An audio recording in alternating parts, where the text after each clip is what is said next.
Welcome back to the Willie Bragg Show, everyone. Hope everybody's having a good evening here.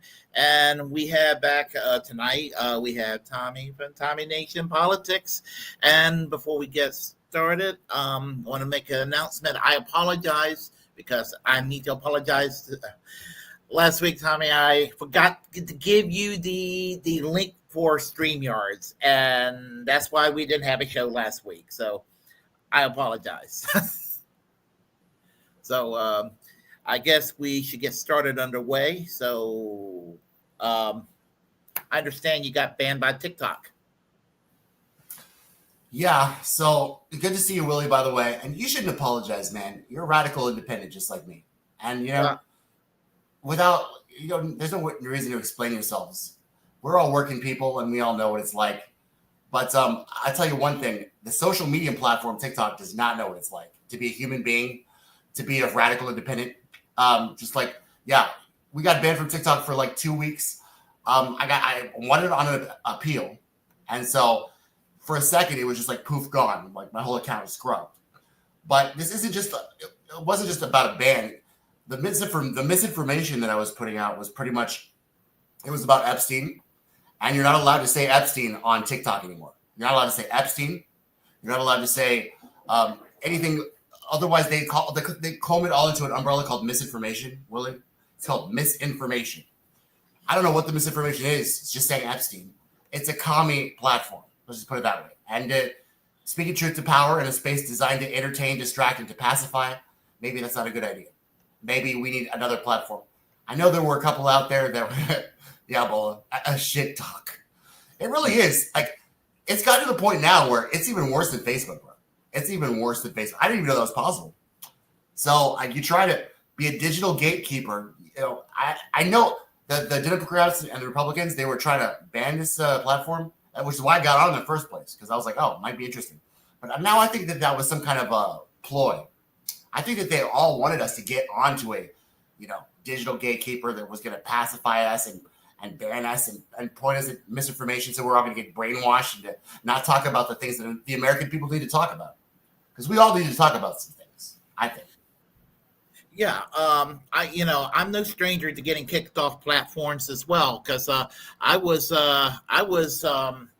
kicked off of YouTube back in 2022 for misinformation about the 2020 election. But here's the kicker. I wasn't commenting on the 2020 election. I was commenting on the 2000 election. I said the election fraud was down in Florida when George W. Bush stole the election from, I don't like Al Gore, but yeah, he stole the election from Al Gore. And they thought I was talking about the 2020 election. Now, the only fraud that was in the 2020 election was from Democrats against Bernie Sanders, but Bernie Sanders was too much of a wuss to do anything about it, but that's ancient history. But they kicked me off for ancient history, the 2000 election, and I explained that to YouTube, and they basically ignored me. So I know what you mean about these platforms doing this sort of thing, and they're really trying to keep it on the hush hush about Epstein. So they really are. Did you saw about that 8 years of federal prison that they were trying to get this sandwich thrower, the guy that threw a sandwich in Washington, D.C.? The people were trying to get 8 years in prison for that guy because he threw a sandwich at some people, I guess, ICE detention officers. And the indictment didn't come in. So at least the courts are working. But for sure, like this new horizon of digital gatekeeping, of Palantir. If anybody's heard about Palantir, J.D. Vance is deep in the pockets of Peter Thiel. And this digital gatekeeping is going to continue. It's going to turn into something even worse. In my opinion, it's going to be a surveillance state, police state, which is what we're building. After we build all the prisons for the immigrants, who do you think is going to be visiting those prisons? Because they're going to be deporting everyone, right? So after those beds are empty, who do you think is going to be in there? Like System of a Down. They're going to build a prison for you and for me. Yeah, and that's what they're doing. Yeah, Yeah. I think they're going to go after. They're going to go after the big time troublemakers, what they deemed as the big time troublemakers. You know, they'll go after the Rachel Maddows and people like that they consider the big time troublemakers, which they're not really. And then they'll go after, actual independent media. And or probably us before. They got to purge us, as you already said, Willie. The things that you were talking about, the algorithms, do you think they're going to know a difference? Palantir's algorithms, do you think they're going to know a difference between the 2020 election or the 2000 election? No, they're just going to hear election, and then your ass is locked up, Willie. That's how it's going to be.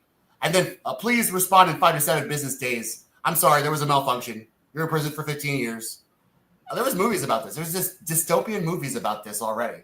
I can't believe we're heading here because I'm putting our faith in like some digital gatekeeping AI algorithm. It's like insane, bro.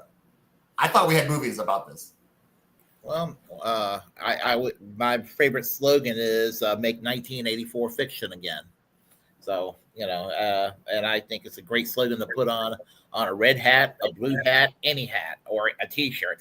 Make 1984 fiction because it's sure as hell 1984. It feels like it. Orwell told us, "Don't let it happen. It depends on you." That was his final warning. Yes, and people just seem to welcome the police state, no matter who's, shit lives were complaining when I talked about the deep state when Biden was in power.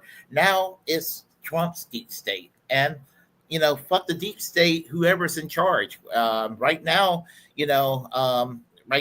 I made fun of Trump derangement syndrome for the past decade, and there might be a little bit of justification now for it. There is.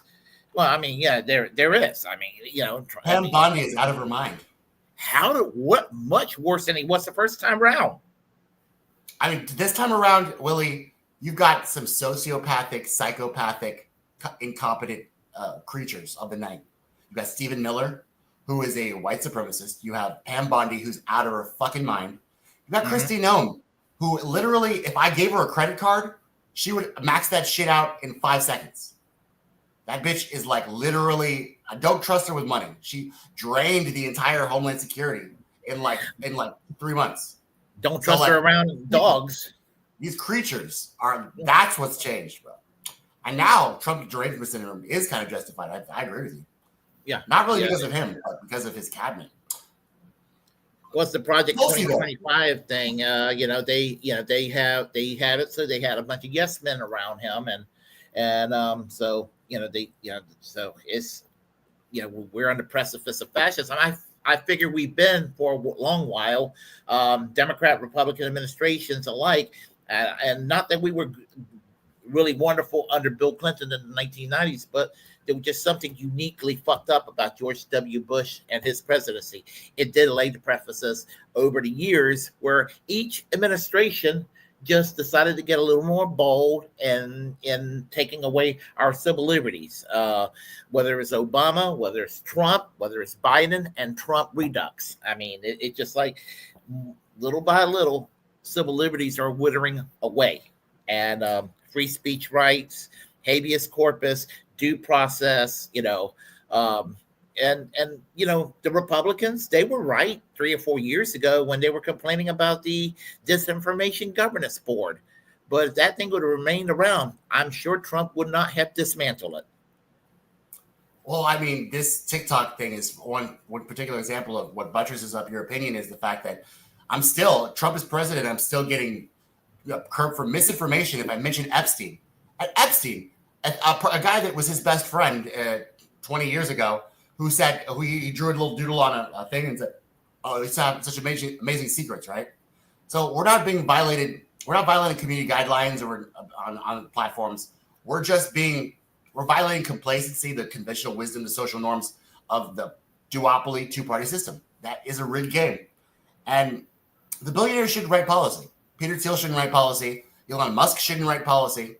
Donald Trump shouldn't write policy. That justice isn't a brand. It seems to be like a robber baron birthright. But here's the thing. You can ban a platform. You can shadow ban a voice. You can't cancel a movement. And that's the thing that the progressive left really needs right now.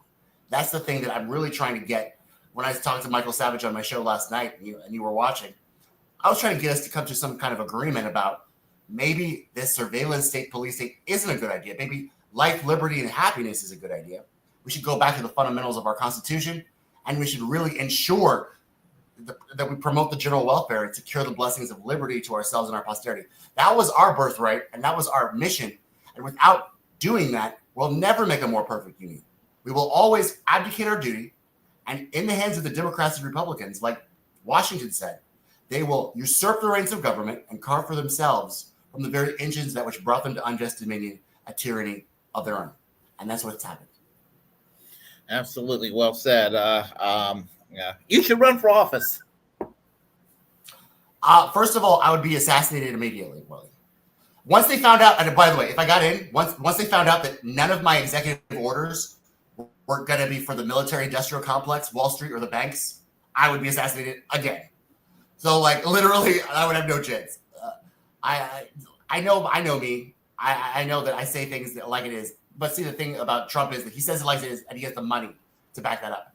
If I had that kind of money, I probably could, get out of there. But yeah, once they found out that my executive orders had nothing to do with Wall Street, the banks, or the military-industrial complex, pretty sure they tried to get me out post haste. So the thing that really helps is a movement. Bernie Sanders, he got to be president.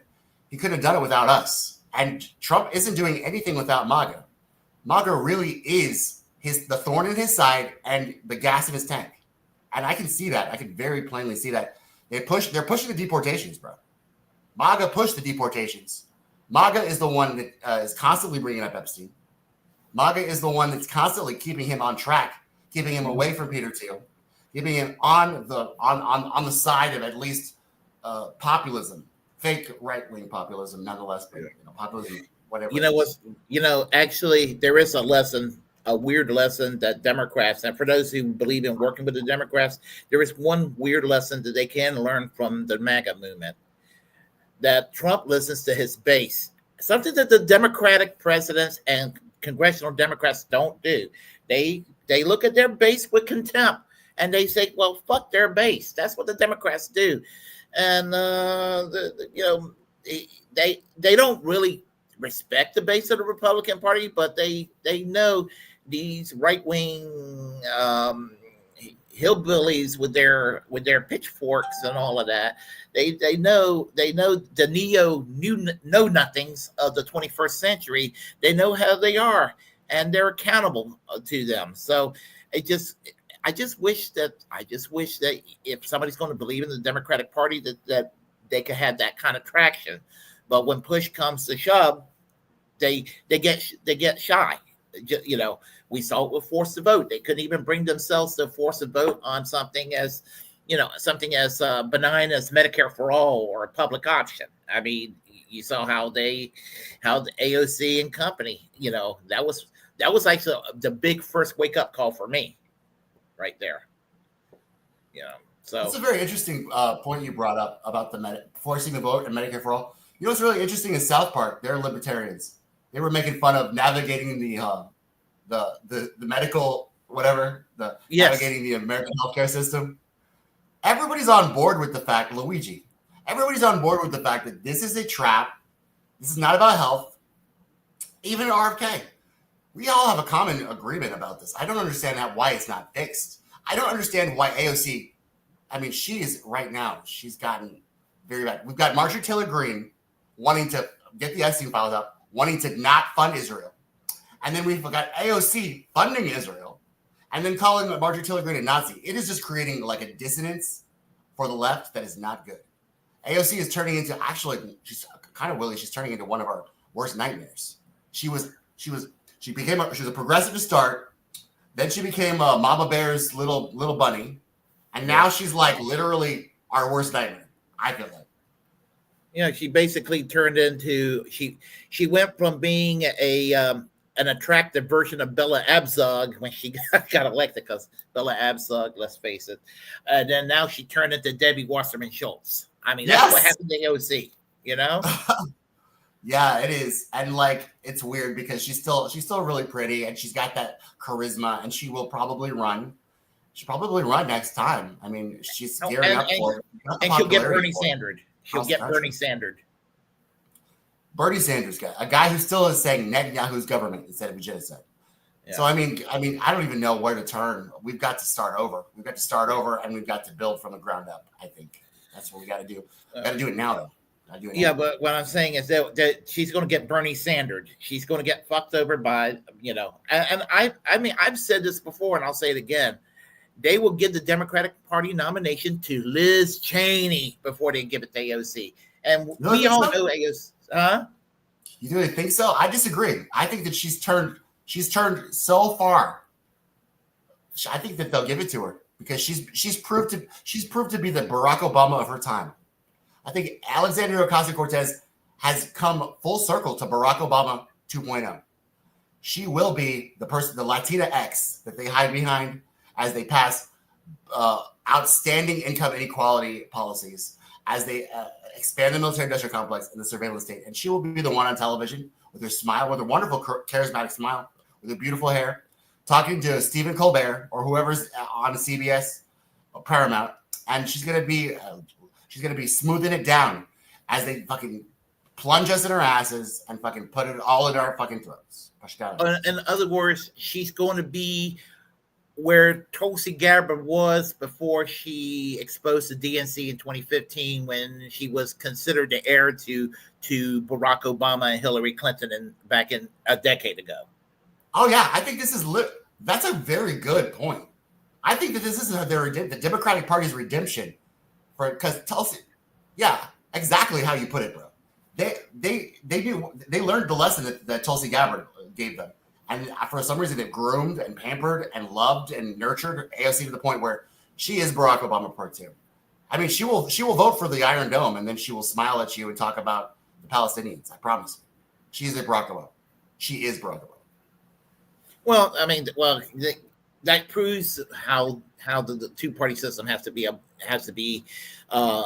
just torn down, because the Republicans, the difference between the Republicans and the Democrats is the Republicans, yeah, they're honest. They'll tell you what pieces of shit they are, but when the Democrats do the same thing, they do it with empathy and understanding and warmth, and when they're fucking you over,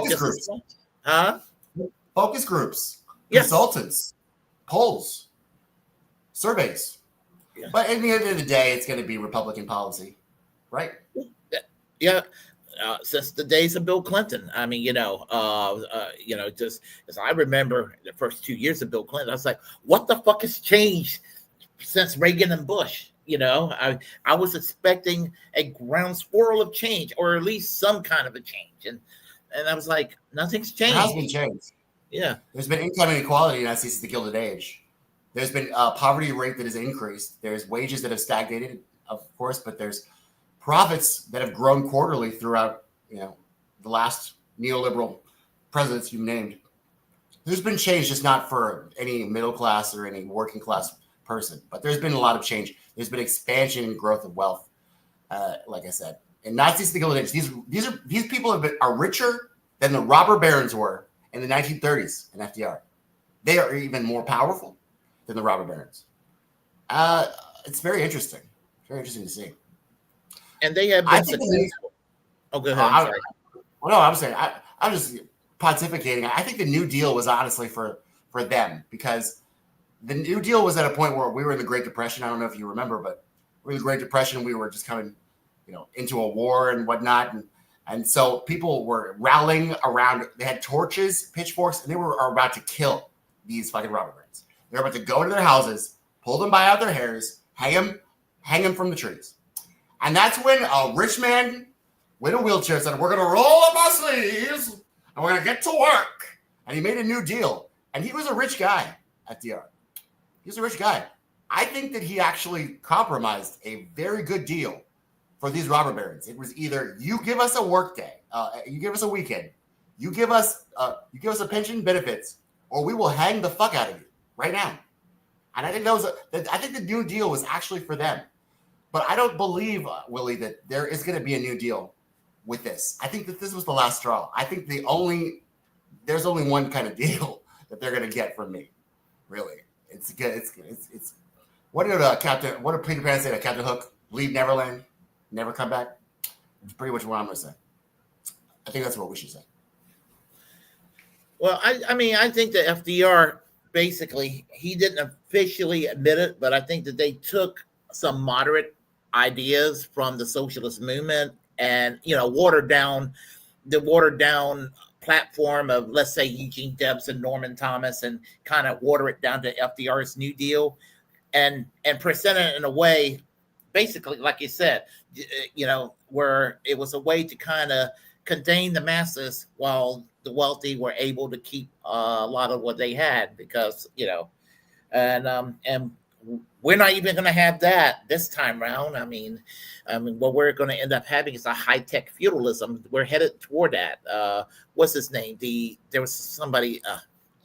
Gosh, I cannot think of the name of that individual that wanted to create like high-tech little monarchies throughout the United States. I cannot think of the name of that individual. I know what you're talking about. He wrote a book with eugenics in it. What a genius. Really a twisted individual. And we're headed there, and people just got their heads in the sand like an ostrich. Not even, they're sitting there waiting for the next 30-second soundbite from Fox News or CNN. That's what they're waiting for, and they're not noticing the elephant in the room: income equality.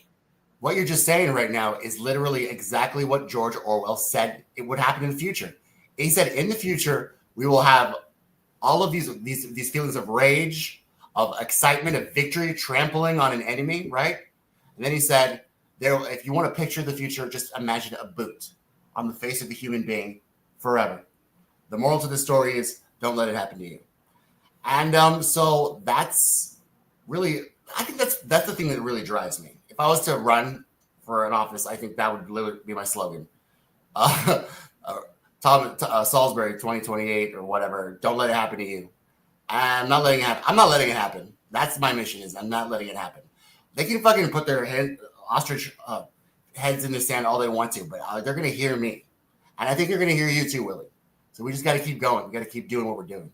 Well, that's what we're trying to do here in independent media, trying to, because we know corporate media for what it is, and I have nothing to do with corporate media at all. I mean, I may watch a little bit of it just with a critical eye, but that'll be as much as it goes. But we need independent media here because we need to address things that they're just not going to address, and do what we can to spread the word. And that's what I love about your program, Extra Bulla, and all our other friends in independent media. They're spreading the message that we're not going to be hearing on major networks. Extra Bulla is way funnier than me, but yeah, I agree with you. What's that? I'm sorry, what? Extra Bulla is way funnier than me. He's a riot. But he's the best. Yeah, he's the best. I try to be humorous, but I just kind of lack it sometimes. So I have some questions for you. Yeah, because last time we talked, you kind of grilled me about Tulsi Gabbard, and I've been going through a roller coaster with her. But I've been going through a roller coaster with her myself. Yeah, I just don't know what to think anymore. I really don't. I think she's going to try to run for president. I think that this intelligence report is true, but it's in the wrong time. It's in the time that Donald Trump wants it to be. It's in the time where he can distract from the Epstein files. I just don't know where she stands anymore. What do you think about her and the fact that the Republicans kind of like big government right now? I knew that they like big government when it serves their interests, serves their need. I've said that from day one. They love cancel culture when they're the ones doing the canceling. They love censorship when they're the ones censoring. And this is not meant to sound anti-gay, but the evangelical Christians are anti-gay, except when it comes to Netanyahu. Then when it comes to Netanyahu, they're gay for Netanyahu as he commits post-abortion against little children in Gaza. You know, They definitely are. Alex Jones. Alex Jones just fired Owen Troyer from Infowars. Did you hear about that? I heard about it Because of today. Israel. Because I guess he wants Alex Jones to be some semblance of whatever made him a perceived truth teller that he's not willing to be today. Is And my he's guess. definitely not willing to be that, but because Alex Jones can't afford to tell any more truth or anything. He's like $900 million in debt. I He's just used watching to. his, I understand he's watching his network. I of all the I'm not a fan of Alex Jones. I want to make that clear. Never been a fan, but I would say he was the least bad of the right wing talk show circuit in the sense that he at least did not go with the orthodox right wing views on every issue, the standard Rush Limbaugh talking points. He would occasionally, you know, side with the left, even though that he didn't do it for left wing reasons. And now he's just a standard right wing talking head. You notice that? Yeah. Yeah. I'm I guess very you live long enough to see yourself become the villain. Yeah. So it's sad to see that, because and of course, when I used to listen to him, I did it for humorous reasons. I mean, it's like I didn't take him seriously and never took him seriously. I was there to laugh at his. I mean, because I used to crack up listening to that. That was one of the reasons I was mad they took him off It's all coming YouTube. true, though. It's all coming true, though. Military on the streets. We got military on the streets. We got what is it? We got martial law. We got all kinds of stuff. We got people made the front day. Okay, it's all true now. I remember when he was actually talking shit about Sarah Palin, and this is with Michael Savage from years ago. He was just like, wait, when George W. Bush was president, I was on the side of liberty, and Michael Savage was on the side of tyranny, and now that Obama's president, I'm still on the side of liberty, and now he decided to join me on the side of liberty, and then when Sarah Palin becomes president, I'm still going to remain on the side of liberty, and he will go and return to the side of tyranny again. I was just like, oh my god, tyranny and liberty. Yeah. So I was just like, I used to crack up with stuff like, say stuff like that. Like, gosh, but just I mean, I don't. Yeah. Yeah. I like Owen Troyer. I think he was going hard about Israel. He was going, please do not. He was saying the things that I was saying inside of my heart, which is please do not let us go down with Israel. Please do not let us look like this, as these Democrats and Republicans are. They're perpetrating an identity fraud on the American people. They're taking our principles and our values of life, liberty, and happiness, and they're funding a genocide. And Owen Troyer, he was just like, please do not let us go down with Israel like this. I asked the president the same thing, except Miriam Adelson gave him $200,463,574, and you can see that on OpenSecrets.org. So I don't know what else to say to Owen Troyer. I don't know what else to say to InfoWars or MAGA, because it is not America first. It is Israel first. And the only people doing America first are Tucker Carlson, Marjorie Taylor Greene, and Owen Troyer. And most of them are in the doghouse right now. And Dave Trump is Smith, not comedian. Dave Smith, the comedian, lives too. Oh yeah, isn't he a libertarian? Thomas Massey in Congress. Thomas Massey. In fact, Trump wants to primary him apparently. So, because Laura Loomer is throwing a temper tantrum and she's against him. So Trump has to go and listen to the bitch from the Saw movie, Laura Loomer. It does look weird. What did she do? Yeah. What did she do herself? She must have the same plastic surgeon as Madonna. Must have the same plastic surgeon as Madonna. Don't hire that guy. How the hell? I mean, how the hell they can go around saying that conservative women are quote unquote more attractive, which that doesn't even fit into equation one way or the other. Your ideology does not make you more attractive or less attractive or what have you. I mean, but they'll go around saying that. But if they're going to go around saying that's a standard, then they shouldn't be going around flaunting Laura Loomer. But that's for sure. But Trump likes her. Trump digs her, apparently. So much for standards. But yeah. But anyway, Speaking of Trump, what's going on with him? Do you think he's gonna die? Trump? He's gonna die soon? Since he's predicting, I wouldn't be surprised. I wouldn't be surprised. I mean, he's not. I mean, he's up in years, and he is obese. You know, he tells everybody he's 230 pounds. That's bullshit. You know, I'm 230 pounds, and I'm anorexic next to Trump, and so you know, there's just no way he's 230 pounds, even though he's taller than I am. I mean, just I don't believe that. I wouldn't be surprised if he passed away. His ankles are thick, and he's got the blemish on his wrist and all, and right. You know, and it's not that he's saying some weird things. Huh? He's saying some un-Trump-like things too. He's saying some un-Trump-like things too right now. Like, I need to get into heaven. I've never heard Trump talk about heaven before. Yeah, because he never struck me as a religious type. He never struck me as a religious type, and now he's talking like that.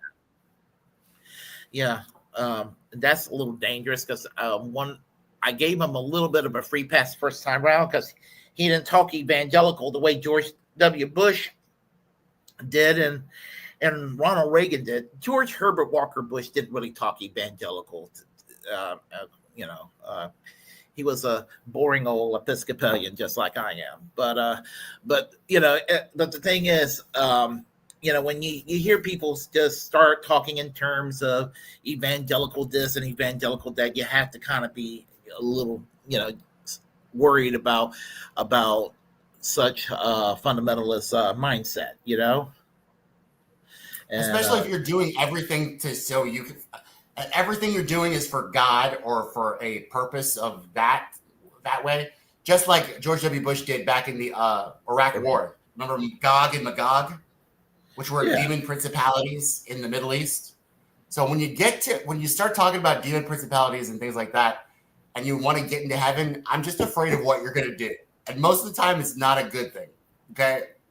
That's so weird. If you're trying to get into heaven, most of the time it's not a good thing. But like with these politicians, it really isn't. Like, I don't know what you're thinking, but that is not the way to get into heaven.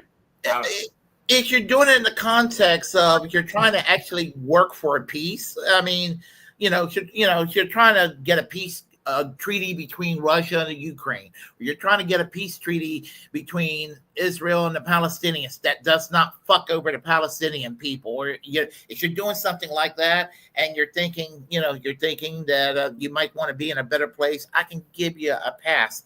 But you just start sounding like just a nutcase in the way that he's expressing himself. That's kind of reminiscent of some of the things that George W. Bush talked about. Then that's very dangerous, especially with a country with nuclear weapons. That's very dangerous talk. You know, it is. Yeah. It is, and that's why we First Amendment was freedom from religion and a right to assemble and petition your government for grievances, which they are walking all over right now. They're overtly walking over it. I mean, they're so bold about it. They are so fucking bold. I mean, you know, and then you call them out in their hypocrisy. They'll go and say, well, they'll go with some convoluted conversation or explanation like, well, no, we're just trying not to incite a riot. It'll be something along those lines. Riot. Yeah. It'll be some kind of bullshit explanation. And really what it's all about is it's only censorship when the liberal left or the progressives do it. But when we do it, it's okay. And that's really what it's all about. Their bitching about censorship was the censoring of conservative speech, which I agree. I don't like conservative ideology. I don't think it should be silenced, but I don't believe that the left should be silenced either. They do. That's the difference. They really And do. They really yeah, do. they And that's they really really scary. they really want to shut the left down. They really want to silence the left. It's because because the principles of the left haven't been really tried out economically in this country, except for back in the day when they were, when the middle class and working class was flourishing. We had labor rights and we had bargaining rights, collective organization, and there was pensions, there was benefits, there was bonuses, there was 401ks. All that was there. Now that they've got us down to like the bare minimum salaries, where we're really we're competing with Indians from with green cards or what are those visas that Elon Musk likes?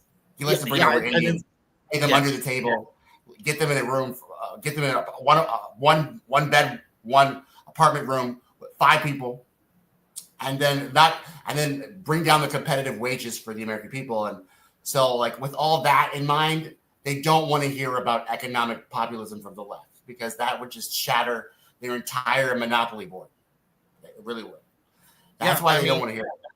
Exactly. And you're not even hearing those themes out of the MAGA movement anymore. I mean, in 2016, Trump did borrow a little bit from Bernie. He did, but even the faint little overtures he made trying to appeal to some of that rhetoric is gone. And in actions, definitely, for sure, policy wise. I mean, just letting Elon Musk, run amok in the government and fucking with entitlements and getting rid of actual whole departments and all of that.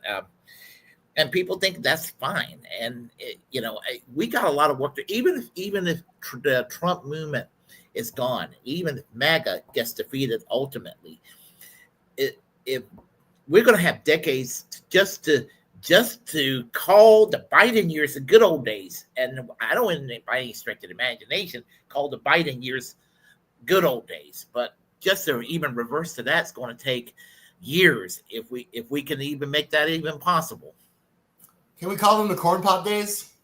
Let's call them the corn pop days instead. What now? I'm sorry. Can we call them the corn pop days instead? Yeah. Oh, corn. Yeah, we can call it that. Yeah. Okay. I'm all for that. Absolutely. The corn pop days. Corn pop days. I'm going to have to take note of that. Actually, that's actually pretty good. When corn pop days, I'll do that. But you know what's going to happen? I'm going to tell you. Democrats, they're predictable. They managed to rehabilitate Reagan. Then they rehabilitated George Herbert Walker Bush. They rehabilitated George W. Bush. And somehow Donald Trump will be rehabilitated by the Democrats because the Overton window. When Nick Fuentes becomes president in 2040 or whenever the fuck, they're going to, and if Trump is still living, you're going to see AOC, with Trump, hugging on Trump the way Michelle Obama hugged on George W. Bush. And she's going to be like, now we're going to have to put a stop to Nick Fuentes and his movement. And you're going to just hear that, and then it's just going to keep going on and on and on until an era to David Duke or someone like that takes over. I mean, they need to stop this shit because it just keeps inching further and further right in this country. But I have people tell me that we have gone so far off the hinges to the far left. I'm like, I don't see where we have gone to the far left. I mean, I don't see any policies or anything. And don't tell me people with purple hair on a college campus screaming it's the far left. Nothing against purple hair people on a college campus. I fit into that category when I was in college too. So, me too. I had orange hair. Yeah, but we always had black hair. But in spirit, that's it was dyed black. I tried to get my hair blonde, but it was so dark that like it would just turn orange. I don't know. I need to do it professionally, but I tried. What's up? Go ahead. I'm sorry. No, I'm just saying that like I said, that's not economic leftism. That's just cultural appropriation, identity theft, Democrat identity theft leftism, that we're not going to do any economic populism of the left. We're just going to do culture war issues to distract from the fact that we're never going to give you any wages that are rising. We're never going to fucking give you benefits. We're never going to give you health care. We're never going to give you a living wage. We're just going to fucking do some DEI. And then we're going to, and instead of like doing, because this is how the 60s did DEI. The 60s did DEI by boycotting buses, boycotting lunch counters, boycotting restaurants. The DEI that they tried to do was to try to get corporations to implement into their culture some kind of a policy handbook, which is going to always be, it's going to always turn into shit, because the only thing that ever affects a corporation is not a policy handbook. It's growth quarterly profits, and it's you losing profits and revenue. And the only way you lose profits and revenue in a corporation is if nobody's at your fucking lunch counter, nobody's at your theater, nobody's riding your bus. That's the only way you influence corporations. You don't influence them by giving them a handbook and telling them to fucking have everybody sign this. That's not what you do. And so that I think the whole DEI thing was a giant fraud, in my opinion. It was a fraud, and it was meant to be fraud. It was meant to be not only a fraud, it was meant to be a job that Hunter Biden would have in Burisma in Ukraine. It was meant to be a job that a rich trust fund baby could do without any talent, any education, and any fucking certifications. DEI was meant to be a job for rich brat kids, not to be any change. I can see that actually, but the way that they have misused the term they have culture war it in a way to make it sound like affirmative action in the way that they project it, and in the worst case scenario, they have used it in ways to especially in right wing circles is a new form of racial slur for the right wing. I was very angry at the douchebag conference, I think it was called, when they referred to Brianna Joy Gray as DEI Barbie. I was so fucking angry. I could have just gone through the computer screen right there, but you know, the left takes things and they just make their own meanings to them, though. Like DEI Barbie, didn't she go to Yale? She went to Harvard. Harvard. Brianna Joy Gray you want to know a DEI Barbie is Kamala Harris. That's a DEI Barbie. So like they are so retarded, bro. Is that they within their grasp they have a point, but they just fumble it. Like literally, they really do with calling Brianna Joy Gray that. You can't call someone a diversity, inclusion, whatever higher. If they went to Harvard, they pay their dues. They're smart, educated, and they're driven. Those are just people that deserve to be there. So they really miss the boat. The right just really misses the boat every time. Yeah, I mean, and to say that, I mean, it's like, I've seen her in action. She could take anybody down. She could take on anybody. So, just like, anybody who sit there. Yeah. That's why they fired her from Rising, because she was about to take the state of Israel down before anybody even realized what the hell is going on. I was honored that she thought about me for 20 seconds last year. Because I mentioned about her running for president in 2020. I really wanted to run for president in 2028. She caught it on Twitter and she posted it up there and I was like, damn, for 20 seconds she thought about me. So, but she should run. She should run. I would definitely back her. Yeah, I want her to run in 2028. Green Party. Brianna Joy Gray for president in 2028. Max Blumenthal, running mate. What do you think? I think that's good. Do you support the Greens, Willie? What? Do you support the Greens? Are you going to be voting Green? I vote Green. I think she is a member of the Green. She's voted Green Party in most past elections, although she still will vote strategically for a Democrat that might show some promise. I think that's kind of her voting pattern, but she will not vote for any old Democrat, if that makes any sense. Yeah. I won't ever vote for a Democrat or Republican. As long as they have a D or R next to their name, I'm like Wyatt Earp in Tombstone. I will kill every cowboy I see. Hell's coming with me. Yeah. Yeah, I will. I think that we should start a movement to get her to run in 2028. I think in fact, if she decides to run, I mean, she will have my 100% backing. So, Me too. yeah. So, Which is why she anyway, won't run as a Democrat. I've been talking to the Greens. There needs to be some good infrastructure reform in that party. There needs to be some organization in that party, and they need to get out their asses. I say this with love. Get off your ass, guys. Stop trying to wait for it to come to you. Go to it. Go to the people. Knock on the doors. Do the canvassing. Do it.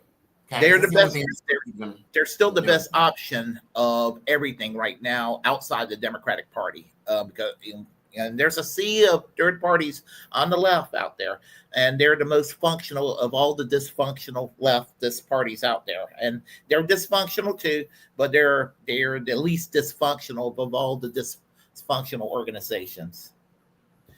And so they just need to get their act together, you know.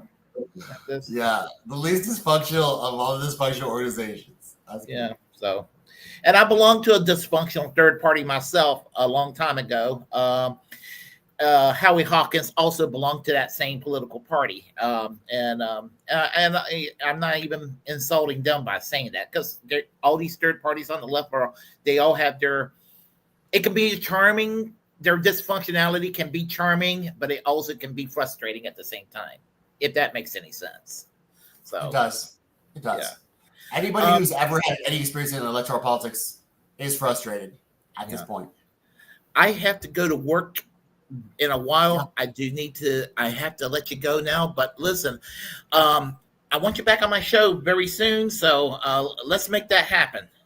Yeah, let's make it happen. And feel free to come on my show anytime, bro. In fact, if you want to be a guest, I'll send you a booking.